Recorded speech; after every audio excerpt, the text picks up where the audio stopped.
Right then, let's see what the games industry has got for me to report on this week.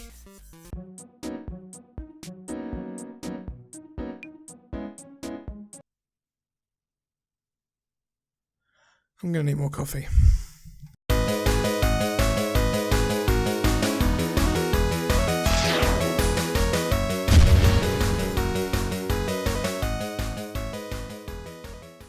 Martin Luther King Jr. said this.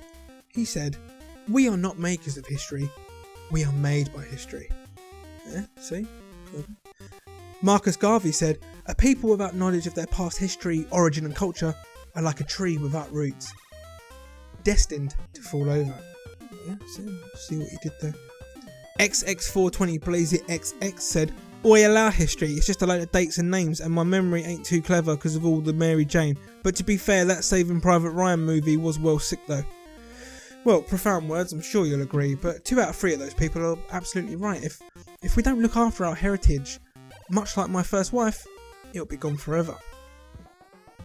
In 18 days, the servers for classic death simulated Demon's Souls will be switched off, and while the base game will still be playable, a huge chunk of what made the game so innovative for the time will be sadly lost to the annals of time.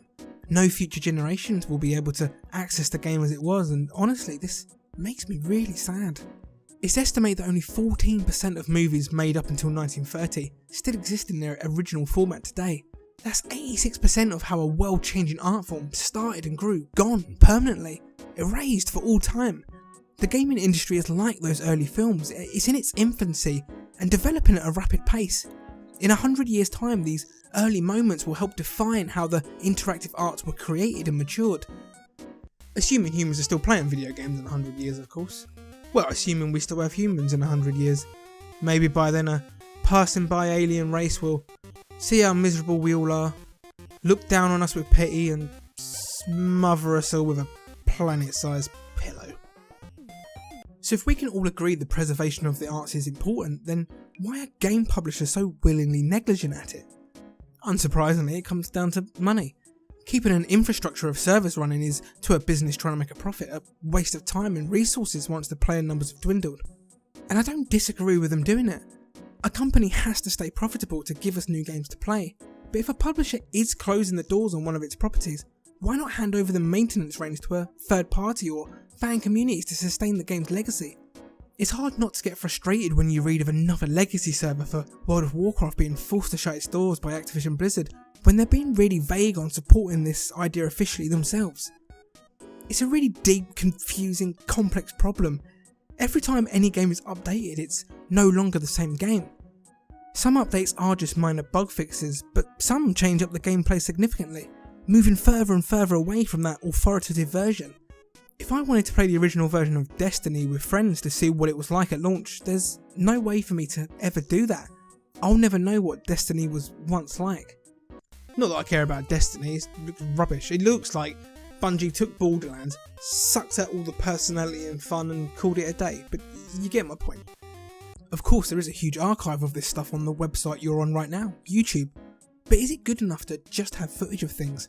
Or digital copies of all versions of a game sat on a computer in a publisher's office somewhere? Or are games only really games when they're actually being played?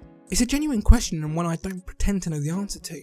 In jolly old England we have the British Library where, at the publisher's expense, a copy of every single book produced in the UK and Ireland goes to be archived. And whilst doing something similar for games is an option, I personally feel that games aren't just mere relics, it's playing them that bequeaths them with understanding and value. So do we need to have access to these games in any sort of archive we might come up with? Whatever happens, it's clear that something does need to happen, and soon. Now, I'm not an expert on anything, let alone how to preserve an entire industry for all time forever. But the Demon's Souls servers shutting, a game close to my heart, has got me thinking about this entire issue at large. And while I generally don't have any of the answers, I do believe some of the responsibility lays at the foot of the people who are making profit from games.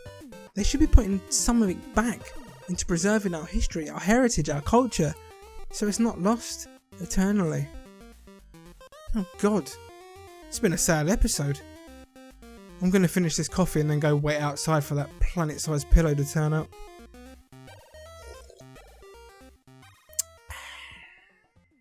as always, thank you so much for giving me some of your time. Always appreciated, and I really do wish I could come out of the screen and hug you all. What a complicated subject, eh? This is a big issue, or is it a big issue? Is this just me being a soppy git? Is this important to you too, or is it just me?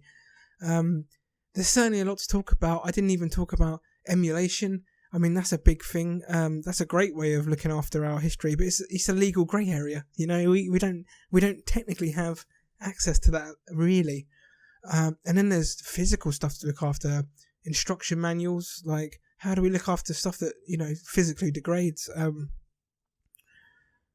And do we want to preserve everything? There's a lot of rubbish on Steam and on mobile, so I don't want all that preserved. So how do we go about choosing what to preserve? Anyway, let me know in the comments.